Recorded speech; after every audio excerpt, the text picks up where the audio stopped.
Hello, this is our tutorial for week 3, and this one is on interpreting linear key features. The one that we did earlier this week was on identifying key features, x-intercept, y-intercept, and slope, and this one's on interpreting those things. So if I'm looking at the very first problem, it says Stacy was giving a presentation at a conference. She decided to give cookies away after every presentation. It says based on the graph, determine the key features, and we also want to be able to interpret them using those sentences to the right. So the first thing I'm going to do is some labeling, because it's really a good idea to label what you think these key features are. The first one I'm going to do is the X. The X-axis is the horizontal left and right, side to side axis, and right here at the 6 is where our graph is touching the X-axis. So I'm going to label that spot is the X-intercept, which I'm just going to call X-int. It makes it a little bit easier for me to write. And I'm also going to write the coordinates for that. Now remember the way that we do coordinates, it's always X number first, Y number second. X is the sideways, Y is the up and the down. And we start over here at the origin. And from the origin, which is 0, it is sideways across to the positive 6. And then it doesn't go up or down any, so the Y number is 0. And I'm also going to remind myself that this number 6 is about presentations made, because the X-axis label is the presentation. So you're talking about 6 presentations.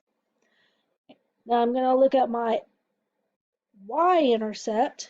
My Y-intercept is up here on my Y-axis. That's the vertical up and down axis.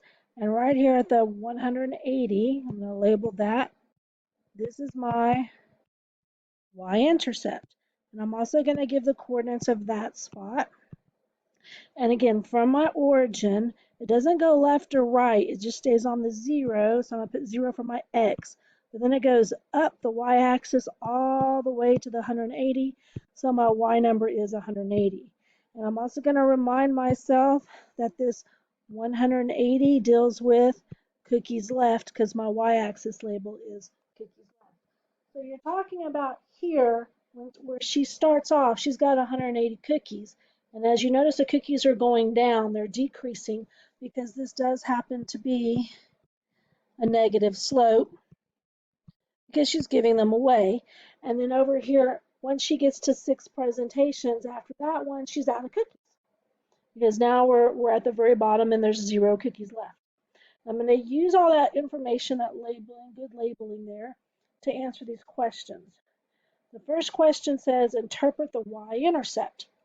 So I'm going to come back over here and remind myself what the numbers are. And I'm going to remind myself that this 180 is talking about cookies. So when I interpret the Y-intercept, I need to have something that is talking about 180 cookies, because that's what my Y-intercept is. So answer choice A says, after 4 presentations are made, Stacy has 60 cookies. So if I look at the graph, here's the 4 presentations, and here's the 60.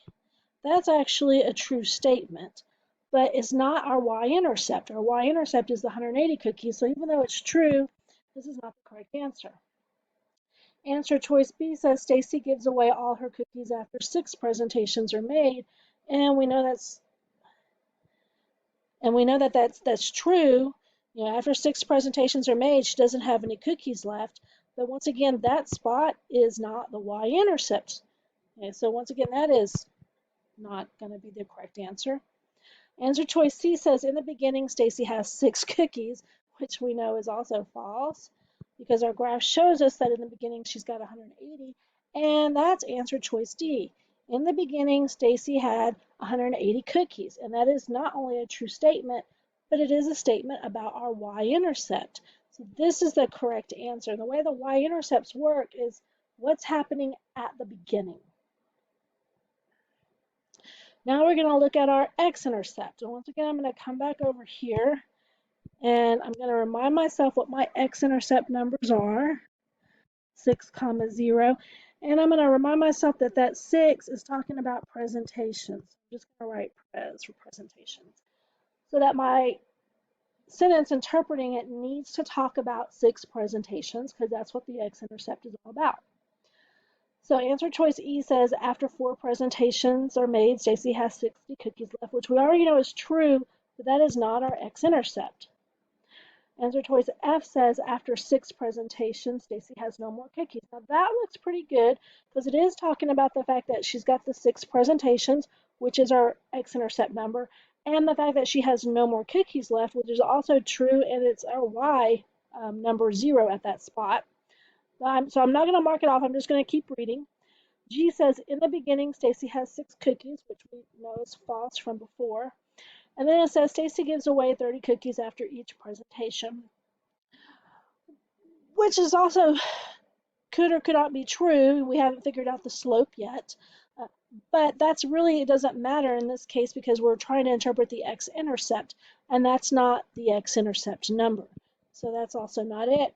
It ends up being that answer choice F. After 6 presentations, Stacy has no more cookies left. And now let's look at the second one. It says John decided he wanted to start saving money. He deposited money into his bank account and was going to put a set amount away after every deposit. Based on the graph, determine the key features to the right. So the first thing I'm going to do is I'm going to look at my x-intercept, which is over here, and I'm going to notice it never crosses the x-axis. So there is no x-intercept. So I'm just going to write none up here. Then I'm going to go over here to my y-intercept. Here's my y-intercept, and I'm going to label it. And I'm going to put my coordinates. It's 0 and then up 50, and I'm going to remind myself that the 50 is about the balance in dollars. So I'm going to put my coordinates, and I'm going to remind myself over here that that's $50. And then as far as slope goes, I'm just going to look at the basic thing that since the line starting at the 50 is going up, that is a positive slope.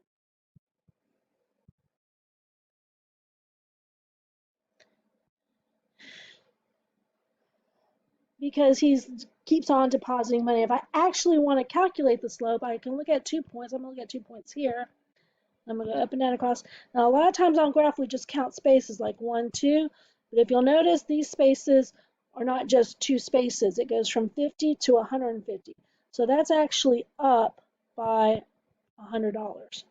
Now, the across is actually just going by 1, so it's just across 1.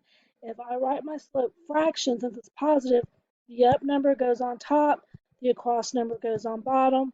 So that's just a 100, and this is money, meaning the slope is going up, or the rate is going up by $100 for every deposit. You can see that with 50, 150, 250, 350, the points on the graph. Now, as far as interpreting our y-intercept, remember our y-intercept is in the beginning, and that was the number 50. So I can say, you know, in the beginning, John had $50 in his account, or I can just say he opened his account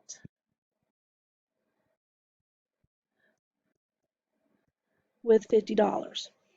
As far as the x-intercept, there is none. So I'm just going to write there is no x, and I'm going to abbreviate intercept